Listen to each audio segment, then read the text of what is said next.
Bumuwelta ang Malacanang sa patutsada ni Vice President Sara Duterte na patungo na sa basurahan ng Pilipinas at nawawala na ng pag-asa ang mga Pilipino. Tanong ni Palace Press Officer Attorney Claire Castro, paano sasabihin ng pangalawang Pangulo na walang nakikitang pag-asa ang taong bayan kung siya mismo ay wala sa Pilipinas ngayon? Dagdag pa ni Castro, baka mas lalo pang lumala ang sitwasyon ng bansa kung si VP Sara ang magiging Pangulo.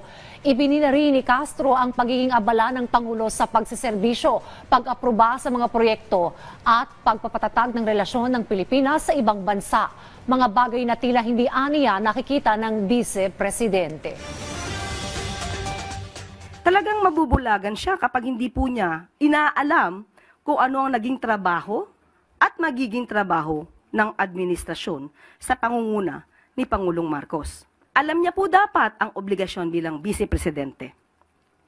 Sabi nga natin, ang Pangulo natin na sinasabi niya na mukhang wala na tayong pag-asa, nasa Pilipinas, nagtatrabaho.